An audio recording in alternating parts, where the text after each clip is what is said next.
kenalin, aku Estefania Dwi Krisanti. Pada video kali ini, aku bakal sedikit jelasin mengenai kebiasaan-kebiasaan orang yang efektif menurut Stephen Covey. Good habit atau kebiasaan baik sangatlah penting untuk membentuk masa depan kita.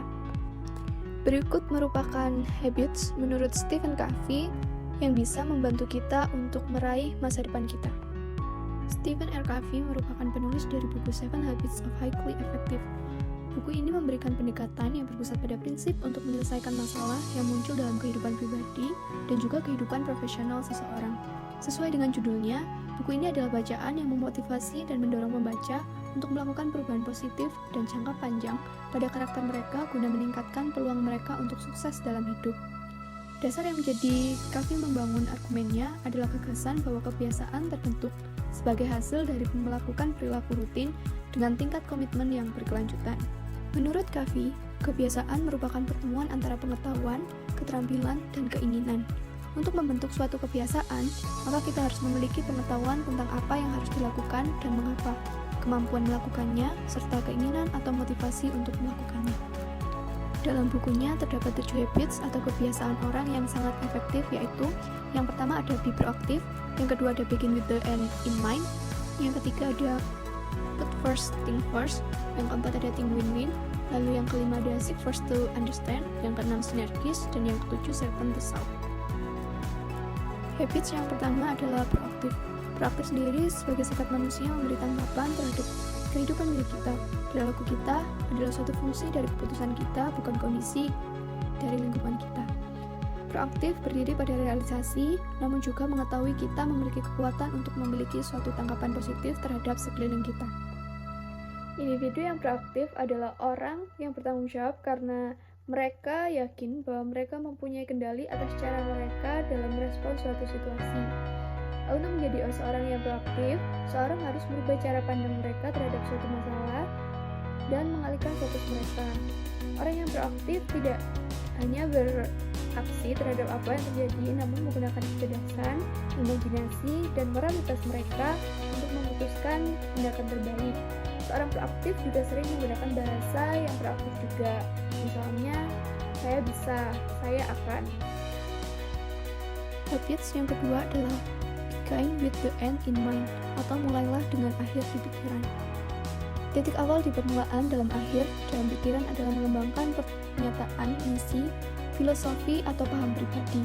Ini akan membantu fokus pada apa yang kamu inginkan menjadi karakter, mengerjakan dengan kontribusi dan pencapaian, dan pada nilai-nilai dan prinsip-prinsip atas dasar keadaan dan apa yang dikerjakan olehmu.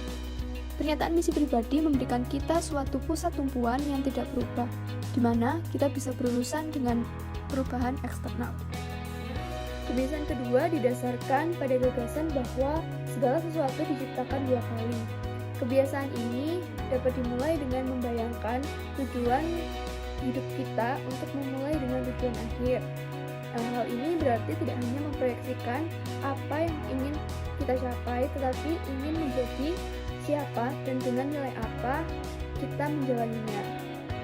Seperti menulis pernyataan misi pribadi akan membantu kita untuk menetapkan tujuan karakter dan mengatur hidup kita untuk memenuhi tujuan tersebut.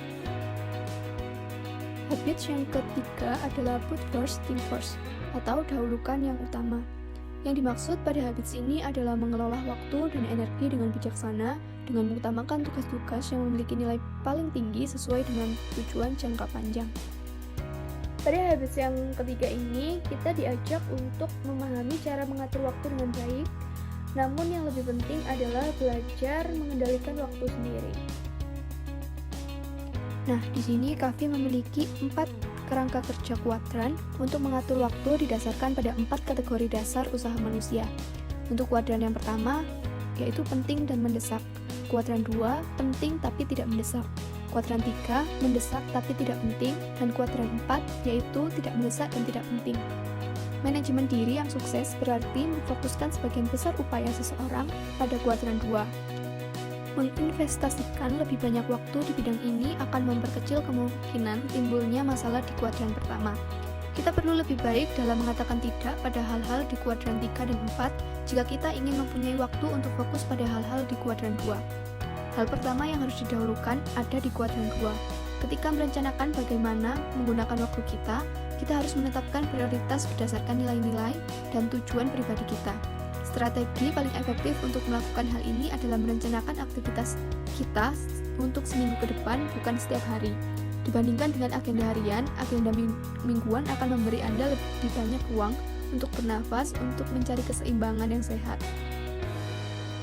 Ada 4 komponen utama jadwal yang memprioritaskan kuadran 2.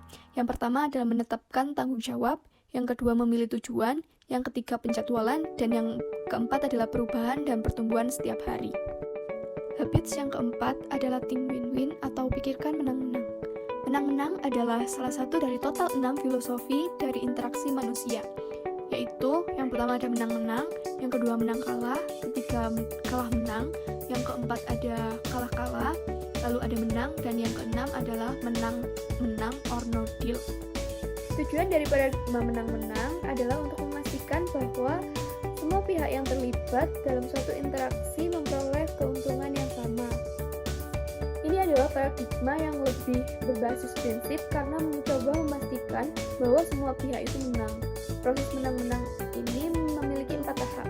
Yang pertama yaitu lihatlah masalah dari titik pandang lain dalam hal kebutuhan dan titik perhatian dari yang lain. Lalu yang kedua adalah kenali isu dan perhatian kunci, bukan posisi yang terlibat.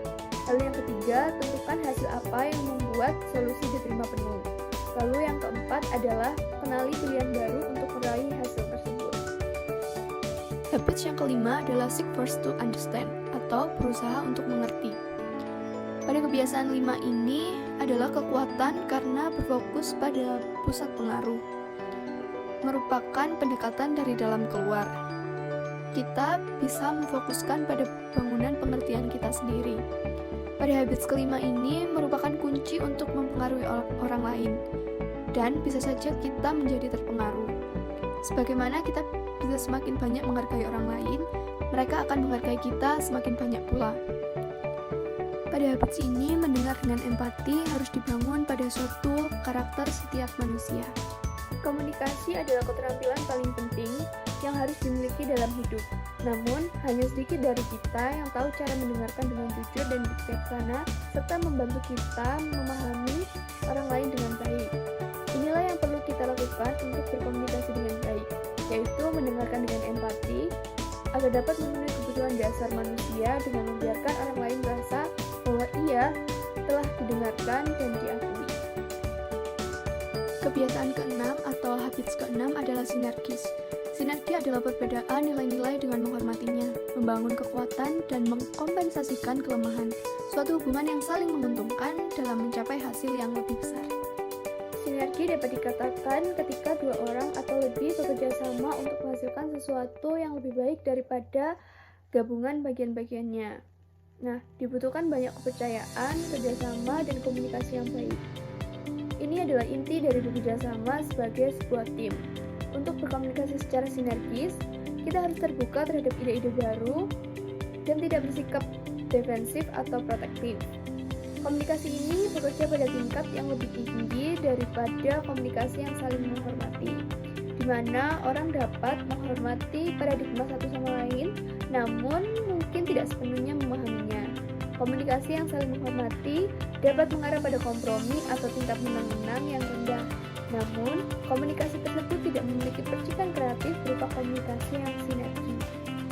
Habits ketujuh atau kebiasaan ketujuh adalah 7 Resolve.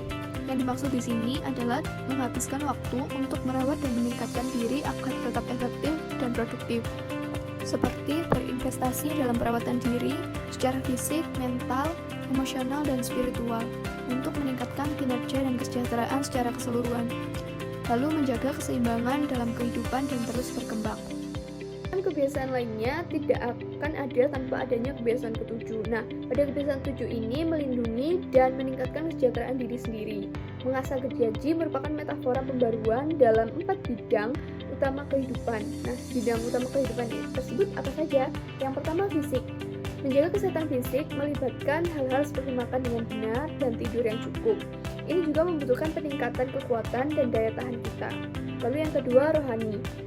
Karena spiritualitas kita memberikan kita kepemimpinan dan merupakan elemen integral dari nilai-nilai inti kita. Aspek ini terhubung dengan kebiasaan kedua. Lalu yang ketiga, mental. Setelah kita menyelesaikan sekolah formal, banyak dari kita yang berhenti melakukan aktivitas mental yang menantang. Namun belajar di luar lembaga formal mungkin dapat membantu mengembangkan pemikiran seseorang, membaca, meningkatkan kesadaran budaya, menulis, berorganisasi, dan merencanakan adalah cara terbaik untuk menyegarkan pikiran. Lalu yang keempat, sosial atau emosional. Dari kebiasaan 4, 5, dan 6 adalah fokus dari dimensi keempat. Mempertahankan hubungan sosial sangat penting untuk rasa aman pribadi dan pengembangan tujuan hidup seseorang. Mengekspresikan keempat dorongan secara konsisten dan terlibat dalam keempat aspek kehidupan adalah apa yang dimaksud dengan menajamkan gergaji. Habits ke-8 menurut Kavi adalah menggali dan menemukan potensi diri dan membantu orang lain menemukannya, atau bisa disebut dengan inspiring. Pada habits ke-8, menekankan pentingnya melampaui sekedar efektivitas pribadi untuk mencapai kehebatan dan pengaruh yang signifikan dalam masyarakat melalui pengembangan diri yang berkelanjutan. Buku Habits ke-8 Kavi ini mengajak pembaca untuk menggali lebih dalam untuk menemukan tujuan, passion, dan nilai-nilai yang unik bagi mereka. Kebiasaan ke-8 Kavi menyediakan platform yang menghubungkan efektivitas dengan kehebatan. Untuk mencapai kesuksesan, sangatlah penting untuk terlebih dahulu menemukan suara kita dan kemudian menginspirasi orang lain untuk menemukan suara mereka. Menurutnya, kehebatan dapat digolongkan menjadi 3 jenis. Yang pertama adalah kehebatan pribadi, yang kedua kehebatan kepemimpinan, dan yang ketiga adalah kehebatan berorganisasi. Kehebatan pribadi dibahas pada bagian pertama buku ini, yaitu menemukan suara kita. Sedangkan kehebatan kepemimpinan dan berorganisasi terdapat pada bagian kedua yang menginspirasi orang lain untuk menemukan suara mereka. Kesimpulan yang dapat saya ambil dari buku Stephen R. Covey adalah orang tidak bisa hidup dengan perubahan jika tidak ada inti yang tidak berubah di dalamnya. Kunci kemampuan untuk berubah adalah perasaan yang berubah dari siapa Anda, apa yang Anda lakukan, dan apa yang Anda hargai. Sekian penjelasan mengenai kebiasaan-kebiasaan yang efektif menurut Stephen Covey. Aku Estefania, sampai jumpa.